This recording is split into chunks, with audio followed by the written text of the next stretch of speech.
kembali lagi di Unus. Seputar info kembali hadir di sela-sela aktivitas Anda bersama saya, Marcelino Wijaya, yang akan memberitakan berita terbaru dan teraktual Mei 2024. Pesawat Boeing 777-300ER nomor penerbangan SQ321 dari maskapai Singapore Airlines mengalami turbulensi parah pada Selasa 21 Mei 2024 sore.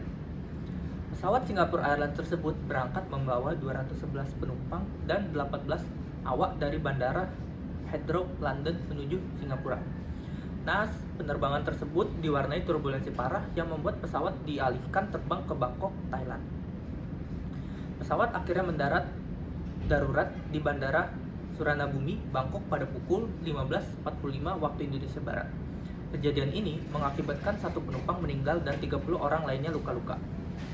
Pesawat Boeing 777-300ER nomor penerbangan SQ321 dari Singapore Airlines berangkat dari London, Inggris pada Senin 20 Mei 2024 pukul 10.38 waktu setempat atau 16.30 waktu Indonesia Barat.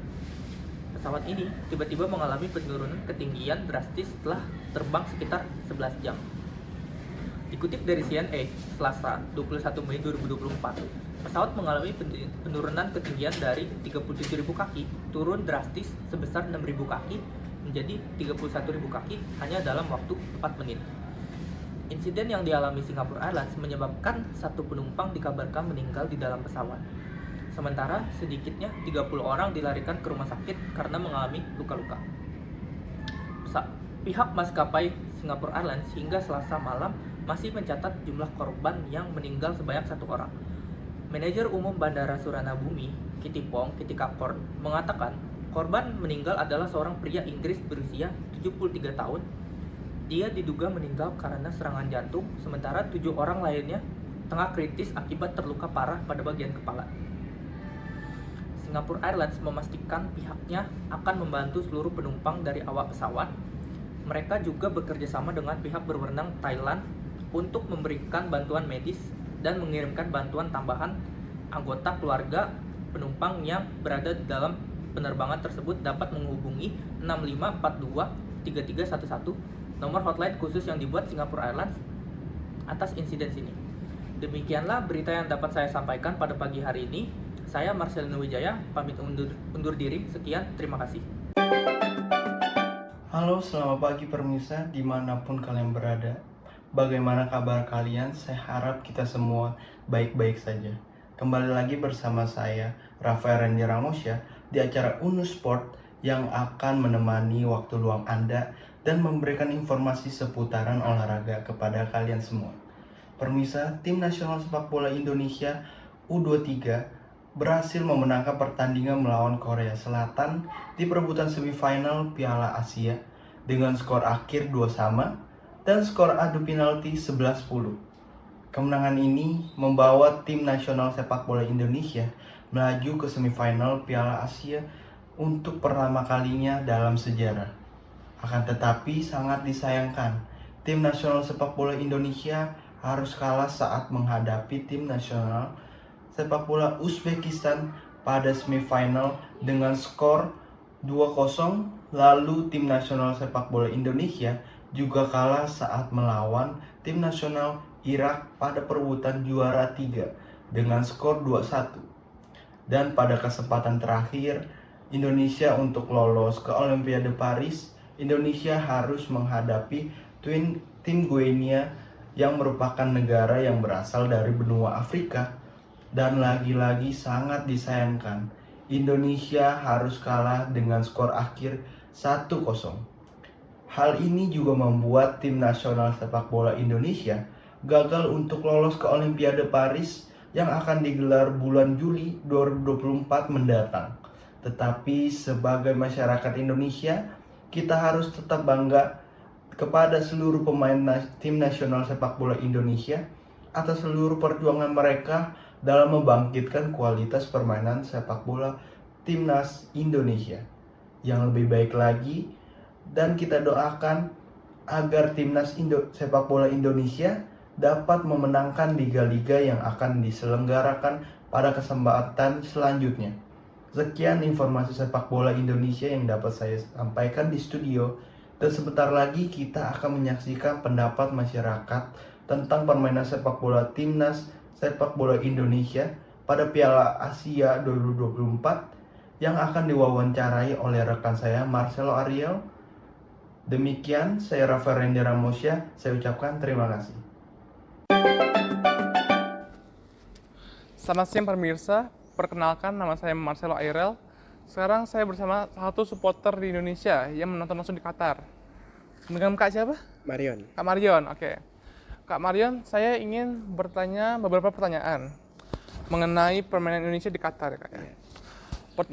Menurut Kak Marion sendiri nih, apakah kualitas pemain U23 Indonesia sekarang lebih bagus daripada sebelumnya?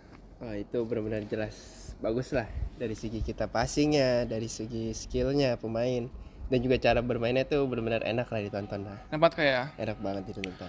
Oke, yang kedua Kak, menurut tanggapan Kakak sendiri, permainan dari skill, penyerangan offense defense, dan coachnya sendiri membuat taktik untuk pemain Indonesia itu gimana Kak? Jelas ya dari skill ya, terutama kan dari Marcelino Mobitan ya, itu pemain yang skillnya tuh benar-benar skillful lah. Dan juga dari segi penyerangan, dari segi defense tuh benar-benar bagus banget lah, dan juga rapi. Dan juga dari segi coach Sintayong ya sekarang ya, yang dimana pemain-pemain tuh semua dilatih fisika.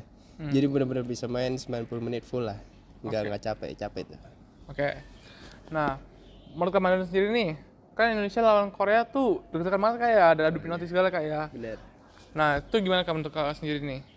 Wah, itu pertandingan benar-benar menakjubkan lah. Yang dimana dari segi ranking kan kita jauh banget ya sama Korea ya. Iya. Dan kualitas tuh harusnya emang lebih bagus Korea. Tapi di pertandingan itu ya kita membuktikan kalau kita tuh bisa ngimbangin lah. Dan juga kira dimenangkan juga karena sama Indonesia. Ya itu benar-benar bagus banget sih itu. Nah, setelah menang melawan Korea kan Indonesia melawan Uzbek. Uzbek itu dia kalah 2-0 Indonesia kan. Iya. Nah, itu gimana Kak? Tanggapan Kakak sendiri? Emang mungkin dari segi taktik ya, kita mungkin kalah dari Uzbek karena mereka tuh nge-press-nya bagus banget lah. Yang dimana Indonesia tuh sampai bingung mau ngoper-ngoper kemana-mana gitu, jadi bingung mau nyerangnya juga. Ya mungkin itu sih kalahnya. Oke. Yang kelima Kak, kan Indonesia ingin menuju juara 3 ya lawan Iran. Nah, akhirnya Indonesia pun kalah di 2-1 karena keblunderan Indonesia sendiri Kak. Itu gimana Kak? Nah itu sayang banget sih match itu. Sebenarnya mungkin kita bisa lebih bagus lah dari pertandingan itu. Mungkin ya emang faktor nggak beruntung aja sih itu. Emang, ya. Oke, pemirsa, sekian dari wawancara saya. Saya Marcelo Ariel, saya pamit undur diri. Salam sepak bola.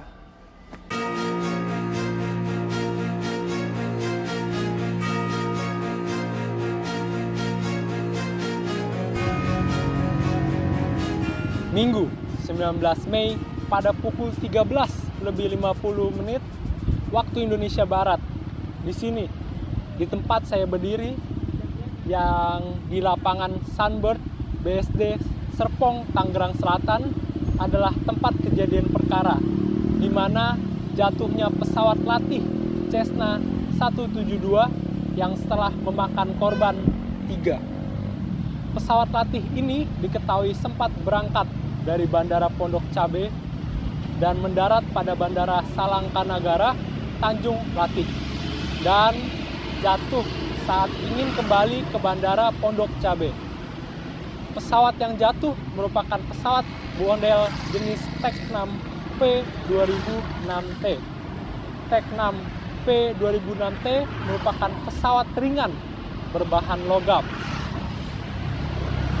bersayap tinggi, bermesin ganda, dan yang asal Italia. Kemenhub mengatakan pesawat latih yang jatuh di kawasan BSD itu milik Indonesia Flying Club.